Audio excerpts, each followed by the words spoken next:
And here we go with Quick Dag final into the point, and we outsiders mentioned and First Moon Dog. environment and climate there. And while all this, the nonsense of the campaign takes place, somewhere just to the east of Cairns, a national institution is in grave peril. It's yes, Labor Party mentioned it last week, put some money around it, and yet it seems extraordinary that the thing that was always going to be the most physical manifestation of climate change is happening before our eyes and all but ignored.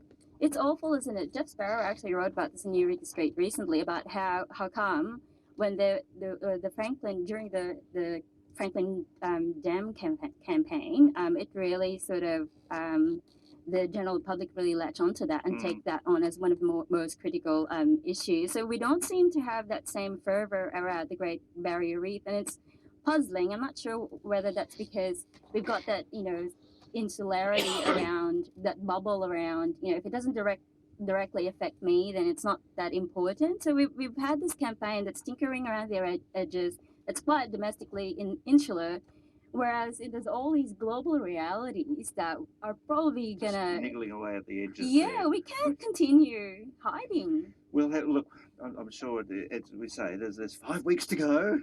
Anything could happen, and probably will, thanks to our outsiders this morning. With Associate Professor Sarah Madison, Stephen Brooke, and Fatima Measham.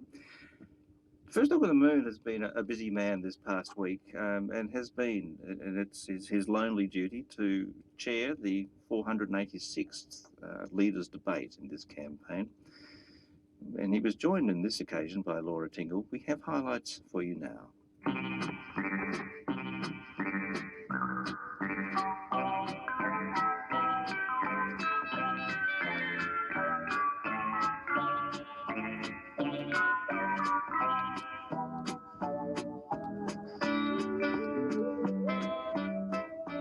Hello, Patriots. This is First Dog on the Moon's Guide to Modern Living. I'm the Walkley Award-winning editorial cartoonist for The Guardian Australia, First Dog on the Moon.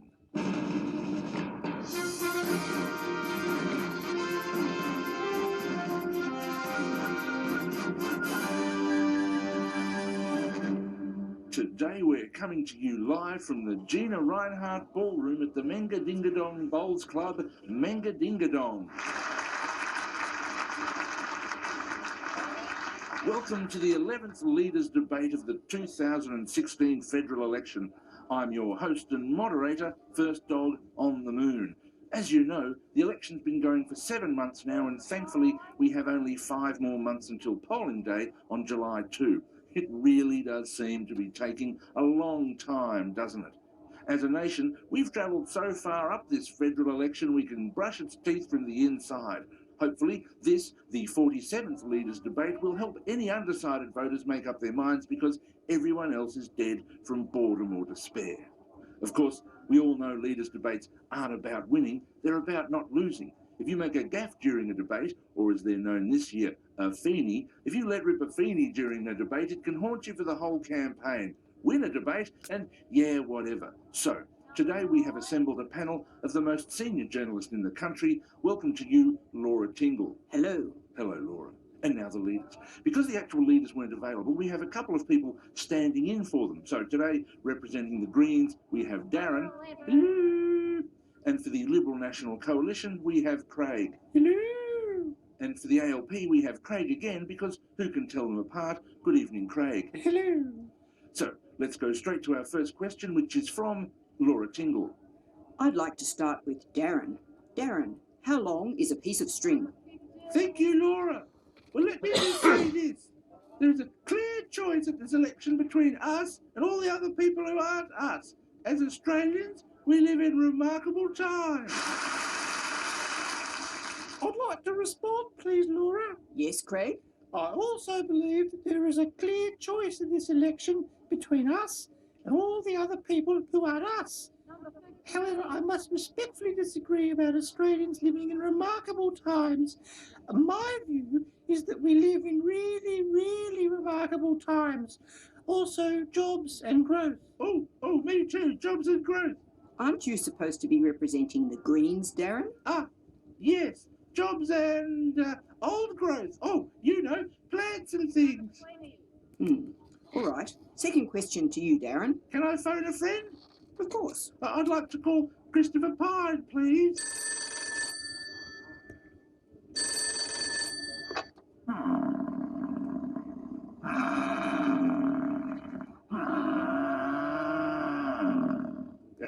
Okay, all right. And that's all we've got time for. So it's time to find out who won and also who won. Laura Tingle. I gave it to Craig, but also to Darren and Craig as well. I think it's safe to say democracy was the real winner here. And yes, Laura? They were the same person all along, weren't they? Yes, they were.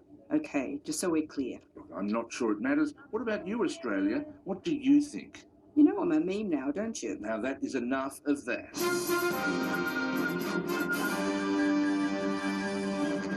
This has been First Dog on the Moon's Guide to Modern Living. First Dog on the Moon speaking. And thanks to Dog and the legend that is Laura Tingle, starring there as herself. Don't forget our podcast, it's on iTunes. Okay. Well, I'm getting very sick of hearing politicians say jobs and growth. There was a phase during the week when the Liberal Party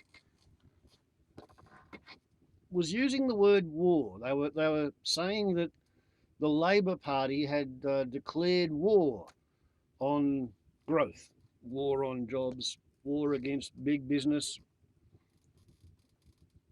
And they actually got smacked down by the Vietnam Veterans Association because I think it was Peter Dutton.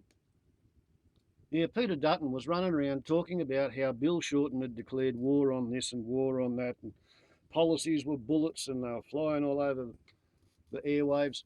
And the Vietnam Veterans Association said to him, listen, this is really, really poor taste. You know, like, you bloody politicians send people, Australians, citizens, service personnel, out there into the boonies, fighting actual wars with actual bullets, and now you're talking as if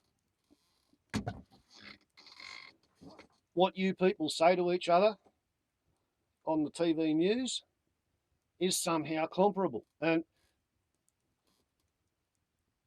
the idea of war as a political metaphor in the Australian election, it was introduced on the particular day that two transport aeroplanes, C-17s, flew back from Malaya with the remains of 33 Australians who had been buried on what used to be RAAF Butterworth, which was an airport in Malaya that Australia used to garrison with jet fighters for the purposes of defending Tasmania from the communist menace or something like that. You know, it was part of the overall integrated defence of Western tiddly-pom-poo shit that we used to sign up for.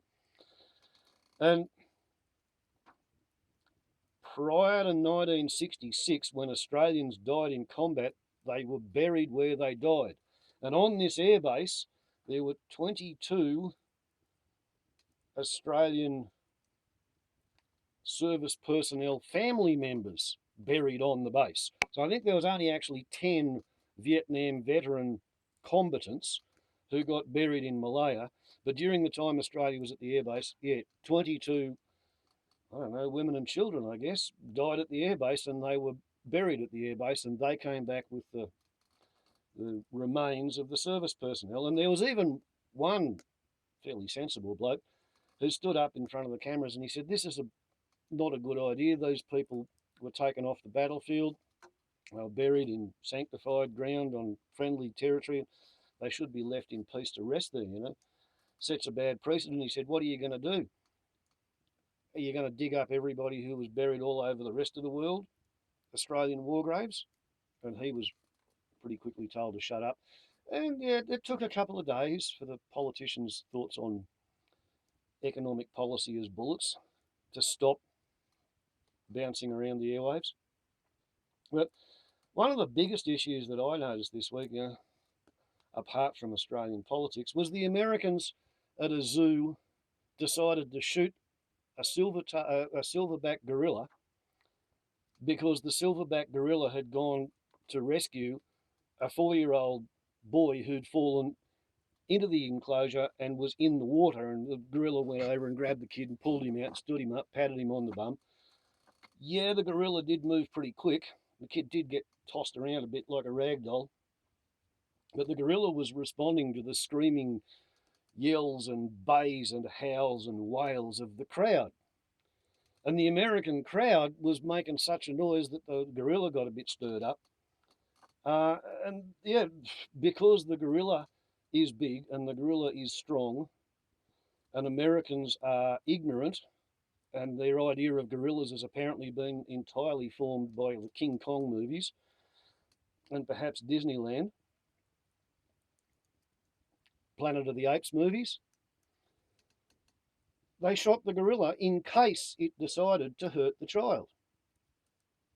And I've been in several discussions, heated disputes on the comment threads. I find it very difficult to get the Americans to accept the fact that in 1973 in England, at a zoo in Chester, a 3-year-old fell into the gorilla enclosure, and the silverback gorilla in England went and rescued the 3-year-old, picked it up, and made sure the kid was okay. And in Britain, the crowd doesn't carry guns, and the zookeepers don't carry guns, and the police don't carry guns. Not in 1973, they didn't anyway. So there was no option of shooting the gorilla. What they had to do was sit still and shut up and not say anything loud or sudden to frighten the gorilla, and wait for the gorilla keeper to unlock the enclosure and go in and take the child out. The English people were so impressed by the behaviour of the alpha male gorilla that they took up a public subscription. They collected money and they raised a statue of the gorilla, and the gorilla got a life-saving award. They gave the gorilla a life-saving award for saving the toddler. In America, the crowd was upset, so they shot the gorilla.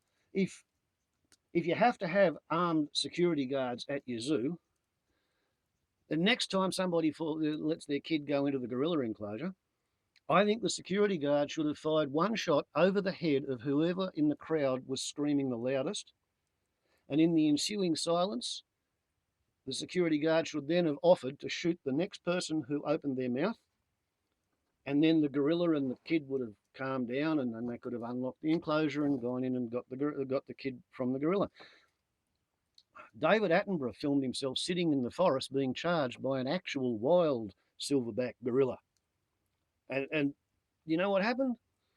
The gorilla stopped 3 feet away from David Attenborough, sniffed, didn't reach out and touch him, didn't hurt him, because David Attenborough had his head down looking at the ground, didn't threaten the gorilla, didn't challenge the gorilla, couldn't be seen as a competition for mates or food or anything. Gorillas are vegetarians. So there is no reason for a gorilla to hurt a human. Right? A gorilla in a zoo that's been born in captivity doesn't know what humans do to little gorillas. It doesn't know that we use them for bushmeat.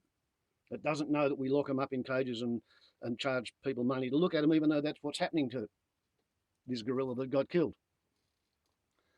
Unless the zoo staff knew that they had been doing really nasty things to that gorilla and that gorilla had been taught to hate humans, there was no reason to kill it. And gorillas are endangered. So I really think the zoo security guard should face charges for murdering a sentient creature that's on the endangered species list. And Americans should be better educated about animal behaviour. Just because a wild herbivore can disembowel you with their toenails doesn't mean they want to. 8-foot-tall kangaroos are some of my best friends. They don't beat me up. Even when somebody else shoots at them and puts holes in their ears, they still don't beat me up because they don't go in for collective guilt and collective punishment. They're wild herbivores. They're peaceful. They can defend themselves if you attack them. They can do a lot of damage if you stir them up. But essentially, they just want to get along. And the young of all vertebrate species are rounded, cuddly looking and cute, and the adults of all vertebrate land animals respond to the young of others by nurturing, not killing, unless they're a prey species. Warbles on a lot to YouTube. We're on the upload limit. Ciao.